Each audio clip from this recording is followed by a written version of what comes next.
Hello everyone, welcome back to my channel I inspiring future. So आज की इस video में हम डिस्कस करने वाले हैं, जैसा कि आप लोगों को पता है कि आप लोगों के एग्ज़ाम जो हैं वो स्टार्ट हो चुके हैं। जो स्टूडेंट्स इनरोल हुए थे इग्नू के अंदर जुलाई 2024 में, उनके जो एग्ज़ाम्स हैं अब वो जून 2025 में स्टार्ट हो चुके हैं। मैं ये वीडियो कवर कर रही हूँ 16 जून को, जिसमें मैं आपको बताने वाली हूँ कि अगर आपने अभी तक अच्छे से पढ़ाई नहीं करी है और आपका पेपर आ गया है तो आप एग्ज़ाम में किस तरीके से कॉपी लिखें कि आपके जो मार्क्स हैं वो आपको अच्छे मिलें। अगर आपने ज़्यादा पढ़ाई नहीं करी है और आपको लग रहा है कि आप फेल हो जाओगे तो आप बिल्कुल सही वीडियो पर आए हो। ये वीडियो को देखने के बाद आपका ये जो डाउट है ये बिल्कुल क्लियर हो जाएगा। सो ऐसी इंटरेस्टिंग वीडियोस पाने के लिए इस चैनल को सब्सक्राइब कर लें। और अगर इग्नू से रिलेटेड आपको कोई भी इंफॉर्मेशन चाहिए तो आप कमेंट सेक्शन में कमेंट करके पूछ सकते हो। तो चलिए वीडियो को स्टार्ट करते हैं। अब काफ़ी सारे स्टूडेंट्स ऐसे हैं कि वो लोग पढ़कर तो जाते हैं बट अच्छे से अपनी कॉपी को रिप्रेजेंट नहीं कर पाते हैं, जिसकी वजह से उनके मार्क्स जो हैं वो काफ़ी कम आते हैं। वहीं कुछ स्टूडेंट्स ऐसे भी हैं कि कम पढ़कर जाते हैं फिर भी उनके जो मार्क्स हैं वो काफ़ी अच्छे आते हैं, बिकॉज उनकी राइटिंग नीट एंड क्लीन होती है और लोग अपनी कॉपी को अच्छे से रिप्रेजेंट करना जानते हैं और अपनी कॉपी को अट्रैक्टिव दिखाना जानते हैं। जैसा कि आप लोग यहाँ पर देख सकते हो, ये एक स्टूडेंट की कॉपी है और यहाँ पे आप राइटिंग देख सकते हो किस तरीके से कॉपी को रिप्रेजेंट किया गया है, आप ये भी देख सकते हो। यहाँ पर पेज नंबर 3 से आंसर राइटिंग को स्टार्ट किया गया है। अब आप लोग सोच रहे होंगे कि 1 और 2 पेज नंबर कहाँ गया। तो जो स्टूडेंट्स इग्नू में जिनका फर्स्ट ईयर नहीं है, सेकेंड ईयर या थर्ड ईयर है, तो उन्हें तो ये बात पता होगी, बट जिन लोगों को नहीं पता है तो उनके लिए मैं बता देती हूँ कि फ़र्स्ट पेज पर आप लोगों का जो पर्सनल डिटेल है वो फिल होती है, enrolment number, subject code, exam centre code etcetera. इसके लिए भी एक वीडियो मैं अपने चैनल पर अपलोड कर दूंगी ताकि आप लोगों को पता चल सके कि इग्नू का जो आंसर शीट का फ्रंट पेज है वो कैसे फिल करना है। फर्स्ट सेकेंड पेज आपकी पर्सनल इन्फॉर्मेशन के लिए होता है, देन आपको थर्ड पेज से अपना आंसर स्टार्ट कर देना है। और इग्नू की जो आंसर शीट है उसमें 26 पेजेस होते हैं, जैसा कि आप यहाँ पर देख रहे हो पेज नंबर 3 है, ठीक इसी तरीके से पेज नंबर 26 तक इसमें पेजेस होते हैं। इग्नू में आपको एक ही आंसर शीट दी जाती है, सप्लीमेंट्री शीट नहीं दी जाती है, इसलिए आप लोग अच्छे से इन्हीं पेजेस में अपना आंसर्स कंप्लीट करिए। सबसे पहले तो अगर आप मार्जिन छोड़ते हो साइड साइड पर, सो आपको मार्जिन जो है वो कम कम छोड़ना है, जिससे कि आपकी कॉपी फिल जल्दी नहीं होगी और आपके सारे आंसर इतनी ही कॉपी में आ जाएंगे।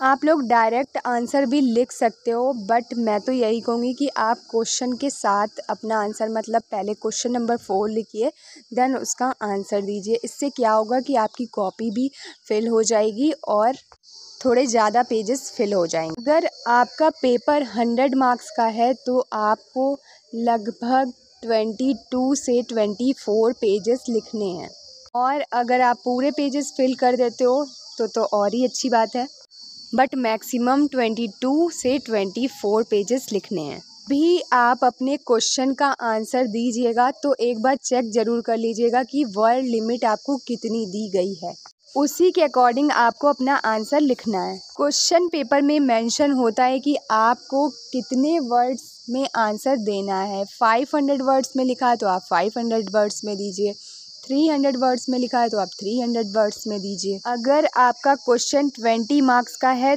तो फिर आपको 4 to 5 पेजेस लिखने ही लिखने हैं, इससे कम नहीं लिखना है।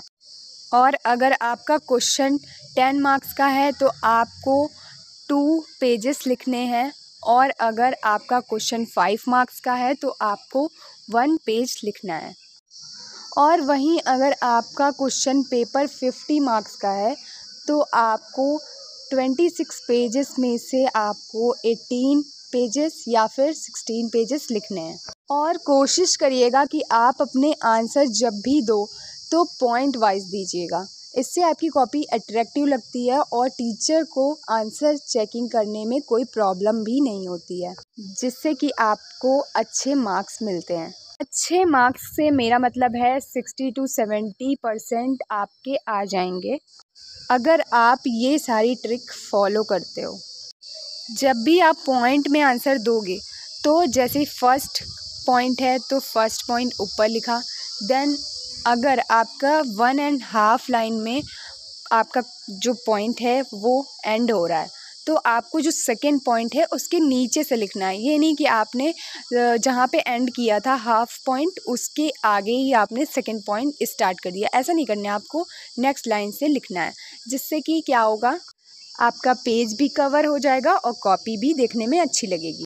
और आपको लिखकर सारे क्वेश्चंस आने हैं, ऐसा नहीं करना है कि आपको नहीं आता है तो आप छोड़ के चले आओ। आपको जो भी आता है उसके बारे में, जो भी पॉइंट्स आपको आ रहे हैं, जो भी उसके बारे में आपको पता है, आप लिख कर आओ। अगर आपको 10 पॉइंट्स पूछे गए हैं बट अगर आपको उसमें से 3 या 4 आते हैं तो आप वही बना बना कर लिख सकते हो पॉइंट्स में। इससे क्या होगा कि आपकी हो सकता है कि टीचर नंबर आपको दे दे अगर उसमें कुछ थोड़ा बहुत सही होगा।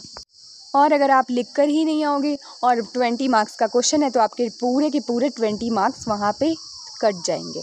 बहुत से स्टूडेंट एक गलती बहुत ज़्यादा करते हैं जिसकी वजह से उनके जो मार्क्स हैं वो काफ़ी कम आते हैं।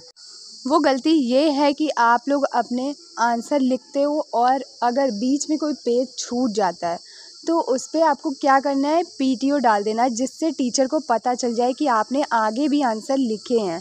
अगर आप पीटीओ नहीं लिखोगे तो फिर टीचर को पता कैसे चलेगा कि आपने पीछे भी आंसर लिखे हैं, और फिर वो वाले आंसर आपके चेक नहीं होते हैं, जिसकी वजह से आपके जो मार्क्स हैं वो काफ़ी कम हो जाते हैं। तो आपको ऐसा बिल्कुल भी नहीं करना है। जब भी आपसे कोई पेज गलती से छूट जाता है तो उस पर पीटीओ ज़रूर मेंशन कर दें। आंसर राइटिंग करते वक्त आपको ये भी ध्यान रखना है कि आप जो वर्ड्स लिख रहे हो वो एक में मैच मत करिए, मतलब कि आपको मिक्स नहीं करना है। आपको क्या करना है, ऐसा लिखना है कि आपका जो स्पेस है वो मेंटेन रहे। एक वर्ड के बीच में जितना स्पेस छोड़ना चाहिए उतना आपको देना है।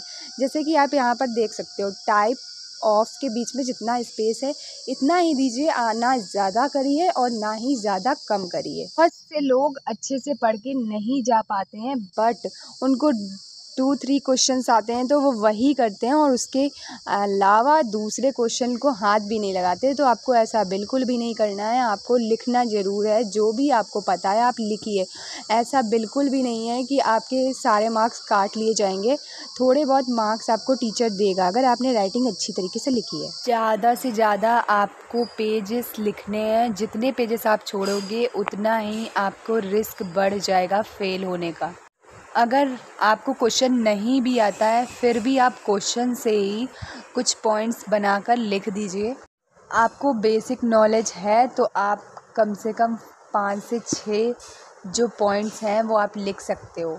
पॉइंट्स दे दीजिएगा, एग्जाम्पल दे दीजिएगा तो टीचर को लगेगा कि हाँ इस स्टूडेंट को नॉलेज है। तो पेज भरने के लिए मैं क्यों बोल रही हूँ, क्योंकि पेज भरे रहेंगे तो फिर इग्नू में कोई टीचर नहीं है कॉपी चेकिंग के लिए, इसलिए अलग अलग यूनिवर्सिटीज़ में आप लोगों की कॉपियाँ जाती हैं चेक होने के लिए।